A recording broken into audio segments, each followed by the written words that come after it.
நண்பர்களுக்கு வணக்கம். இன்னைக்கு நம்ம எதை பத்தி பார்க்க போறோம்னா, பல் சொத்தையை தேன் வச்சு தடுக்க முடியுமா முடியாதாங்கிற ஒரு புதிய ஆராய்ச்சியை இந்திய ஆராய்ச்சி பண்ணியிருக்கு. இதை பத்தி தான் இன்னைக்கு பார்க்க போறோம். வாங்க பார்க்கலாம். 2026 ஆண்டு ஏப்ரல் மாசத்துல International Journal of Innovative Science of Research Technology என்ற சர்வதேச அறிவியல் இதழில் வெளியான ஒரு முக்கிய ஆய்வு தான் இது. தேன் பல் சொத்தையை ஏற்படுத்தும் கிருமிகளை எதிர்க்குமா என்ற ஆராய்ச்சியை சென்னையை சார்ந்த பிரசிடென்டி காலேஜ் முன்னெடுத்திருக்காங்க. அதுல ஹெச் சுட்டர்லியா மற்றும் D Jayasurya, doctor S Sasikala ஆகியோர் மேற்கொண்ட ஆய்வுல அதாவது தேன் பல்லுல நம்ம உண்டு பண்ற அந்த ஒட்டுணிகளை எப்படி அழிக்குதுங்கிறத தலைப்பா போட்டு அதை பண்ணி வெளியிட்டு இருக்காங்க. இதுல பாத்தீங்கன்னா அந்த ஆராய்ச்சியாளர்கள் வட சென்னையில இருந்து 86 பல் மாதிரிகளை சேகரிச்சு ஆய்வு செய்து 68.6 மாதிரிகள்ல ஸ்ட்ரெப்டோகோக்கஸ் மென்டன்ஸ் என்ற கிருமி இருப்பது கண்டறியப்பட்டது. இந்த கிருமி பற்களுக்கு மேல ஒரு பயோஃபிலிம் மாதிரி ஒட்டி படலத்தை உருவாக்கி பின்னர் சர்க்கரையை அமிலமாக மாற்றி பற்களில் இருக்கிற எனாமில கொஞ்சம் கொஞ்சமா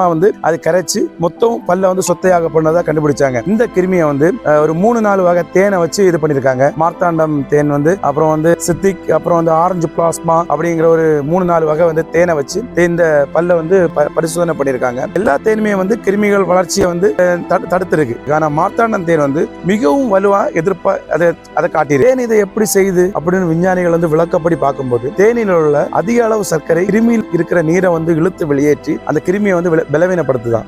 மேலும் தேன்ல இயற்கையான அமிலத்தன்மை இருக்கிறதுனால ஹைட்ரஜன் இருக்குது. அப்புறம் ஹைட்ரஜன் பெராக்சைடு உருவாக்கும் திறன் இவைகளெல்லாம் சேர்ந்து அது என்ன பண்ணுதுன்னா கிருமியை வளர்ச்சி அடைய விடாம தடுக்குது. குறிப்பாக மார்த்தாண்டம் தேன்ல பாத்தீங்கன்னா ஹைட்ரோமெத்தில் ஃப்ளோரா HMF உள்ளிட்ட சேர்மங்கள் அதிகமாக கண்டறியப்பட்டிருக்கு.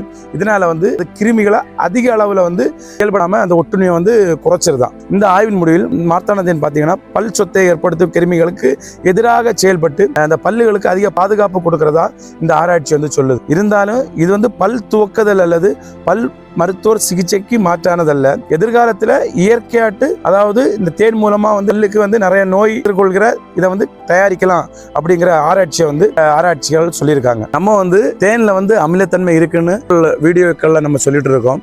இதை இன்னைக்கு ஆராய்ச்சியாளர்கள் தேன்ல என்னென்ன இருக்குன்னு கண்டுபிடிச்சிருக்காங்க. இந்த அமிலத்தன்மை தான் நம்ம உடம்புக்கு ரொம்ப இம்பார்ட்டன்ட். இந்த அமிலத்தன்மை என்ன பண்ணுதுன்னா பிளாஸ்டிக்ல இருக்கிற கெமிக்கலை உறிஞ்செடுத்துக்குது. ஸோ முடிஞ்ச அளவுக்கு தேனும் சரி, தேன் சார்ந்த பொருளும் சரி, கண்ணாடி பாட்டில வாங்கி பயன்படுத்துங்க. இந்த அமிலத்தன்மை நம்ம உடம்புக்கு ரொம்ப நல்லது. தேங்க்யூ.